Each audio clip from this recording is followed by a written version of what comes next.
আমি তাসিন খান, শিক্ষা ও গবেষণা ইনস্টিটিউটের 2020-21 শিক্ষাবর্ষের একজন শিক্ষার্থী এবং আমি রাজশাহী বিশ্ববিদ্যালয় কেন্দ্রীয় ছাত্র সংসদ নির্বাচনে সহসভাপতি ভিপি পদপ্রার্থী।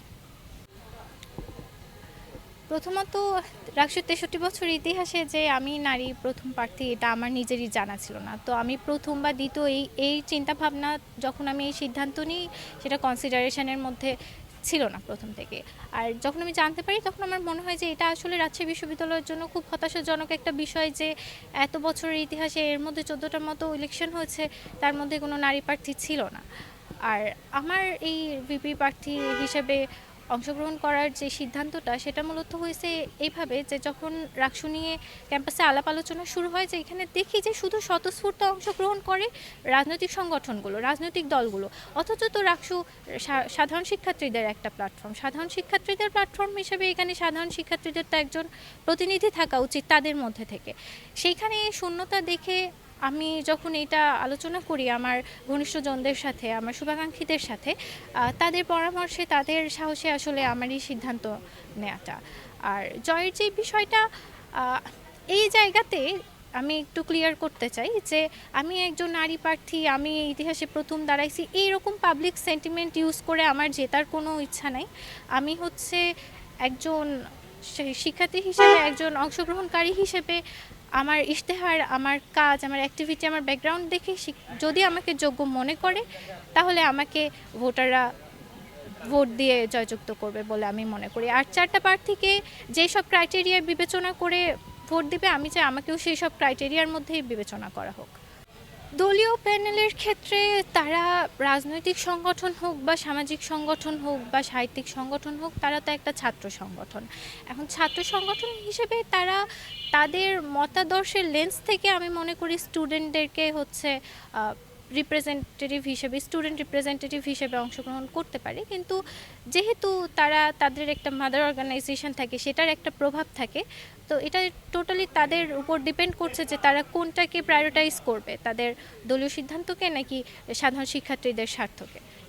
5ই আগস্ট বিশেষ করে আমরা বিগত যে জুলাই গণঅভ্যুত্থানটা গেল সেখানে আমরা দেখেছি নারীদের একটা ব্যাপক অংশগ্রহণ, কিন্তু ইভেন এখন যে রাকসু নির্বাচনের আমেজ চলছে এইখানে নারী প্রার্থীদের অংশগ্রহণের সংখ্যাটা খুবই হতাশাজনক। ইভেন আমাদের যে নারীদের হলগুলো আছে সেই হলগুলোতে একটা স্বতন্ত্র থেকে পূর্ণাঙ্গ প্যানেল দেওয়া কঠিন হয়ে যাচ্ছে। তো এটার অন্যতম কিন্তু একটা কারণ হচ্ছে এইগুলো, নারীরা এখনও নিরাপত্তাহীনতায় ভুগছে, এই ক্যাম্পাস এখনও নারী বান্ধব হয়নি। আমরা নির্বাচন কমিশনের সাথে, প্রশাসনের সাথে বারবার এই বিষয়ে আলাপ করেছি যে একটা অ্যান্টি সাইবার বুলিং সেল গঠন করা হোক। লাস্ট পরশুদিন আমাদের নির্বাচন কমিশন এরকমটা জানাইছে যে তারা একটা অ্যান্টি সাইবার বুলিং কমিটি গঠন করছে, কিন্তু সেই জায়গাতেও কিন্তু আমরা আশ্বস্ত হতে পারছি না, কারণ আমাদের বিশ্ববিদ্যালয়ে এরকম একটা মানে কালচার আছে প্রশাসনের যে তারা অনেক কমিটি গঠন করে কিন্তু সেই কমিটিগুলোর কাজ দৃশ্যমান হয় না।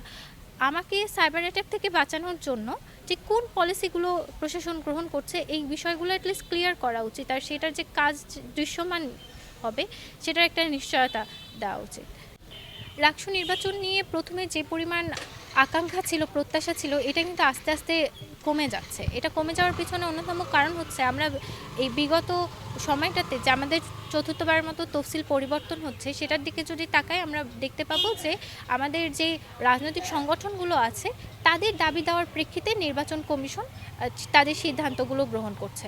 তো এই ক্ষেত্রে তো আমাদের মনের মধ্যে একটা আশঙ্কা জন্ম নিচ্ছে যে আসলে কি নির্বাচন কমিশন নিউট্রাল?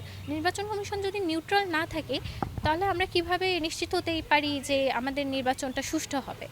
তো এরকম একটা আশঙ্কা নিয়ে নির্বাচনে অংশগ্রহণ করা বা নির্বাচনটা নিয়ে খুব বেশি প্রত্যাশা রাখা, এটা আসলে আমাদের মনে একটা সংশয়ের জন্ম দিচ্ছে।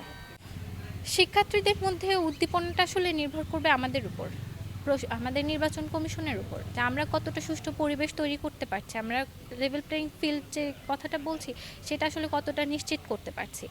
আমরা বারবার যখন কথা বলি আমরা শুধু আমাদের প্রার্থীদের নিরাপত্তা নিয়ে কথা বলি, তাদের সাইবার নিরাপত্তা নিয়ে কথা বলি, কিন্তু আসলে আমি যদি এই ক্যাম্পাসে একটা সবার জন্য নিরাপদ পরিবেশ তৈরি না করতে পারি, আমি যদি এখন অনিরাপদ বোধ করি, আমি তো ভোট কেন্দ্রে ভোট দিতে আসবো না। তো সেই ক্ষেত্রে এটা টোটালি নির্ভর করে প্রশাসনের উপর, নির্বাচন কমিশনের উপর এবং একই সাথে প্রার্থীদের উপর, যে তারা কতটা গণতান্ত্রিক মনোভাব নিয়ে সহাবস্থানের মতাদর্শ নিয়ে এই নির্বাচনে অংশগ্রহণ করছে। এটা যদি নিশ্চিত করা যায় তাহলে আশা করি খুব উৎসবমুখর পরিবেশে আমাদের নির্বাচনটা সম্পন্ন করা সম্ভব।